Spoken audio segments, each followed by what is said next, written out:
let's get into it. Today we are talking about something every photographer, every cinematographer should know, understand, be able to master, and that is, as you guessed it, the art of letting go, the art of not chasing perfection all the time.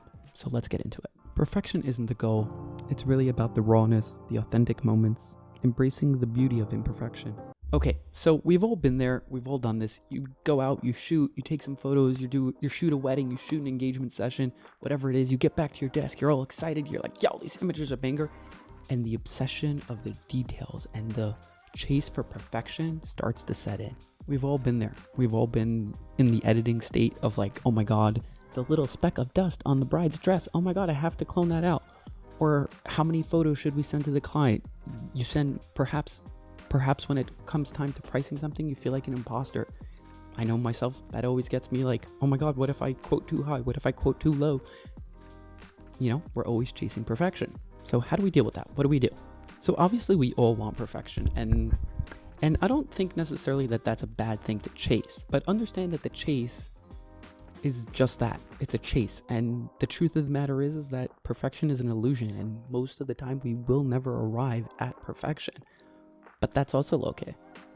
So now what do we do with that? What do we do with that information? So if you ask my wife will tell you that I'm the type of person who likes to fix things and come up with ideas and make moves and figure out solutions to problems. So today, I'm going to embrace that part of me, and maybe that's not always the move that you should do, but today I'm going to embrace that part of me, and I'm going to share some tips and ideas how you can balance this idea of striving for perfection, but also acknowledging that most of the time you won't get there, and that's okay. So let's jump into it. Let me share some quick ideas with you, and I will let you go.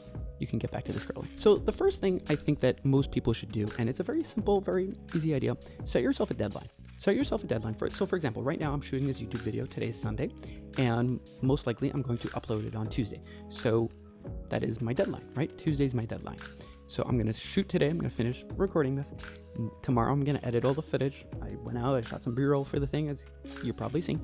And Tuesday I'm gonna upload. So that is my deadline, right? And by Tuesday I know that whether the edit is perfect, whether the colors look great, the sound looks great, sounds great, sounds great, whatever it is, I know that Tuesday is my deadline. And past Tuesday, I can't obsess over this concept anymore. I can't obsess over this video.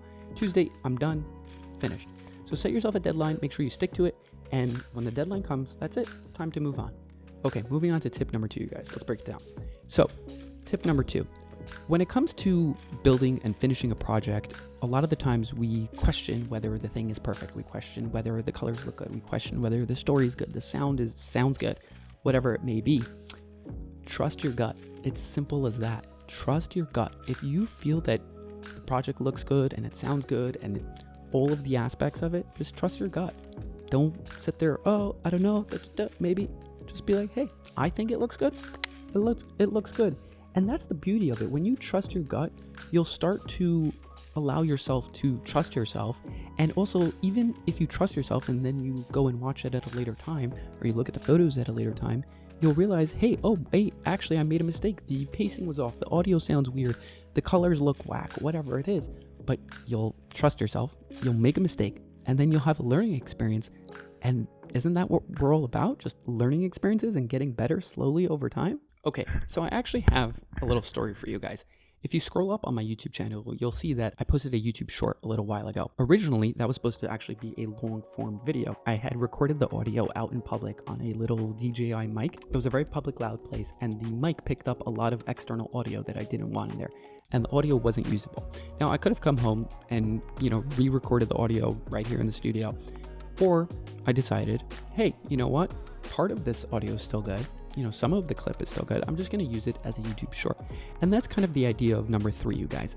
The idea is when things go wrong, and inevitably they will go wrong. Things will get messed up, footage is lost, audio cuts out, whatever it is. I want you to learn to embrace the flaws and embrace the chaos a little bit. Sometimes things don't go according to plan. Sometimes things just fall through. And that's idea number 3, you guys. Embrace the chaos. Okay, that's it for me, you guys. If you found this video helpful, you like what you heard, please do me a favor, smash that like button on your way out. If you haven't already, feel free to hit the subscribe button. It does us a tremendous help. Always appreciated. Guys, that's it for me. Keep creating, challenging yourself. I will see you in the next one. Peace!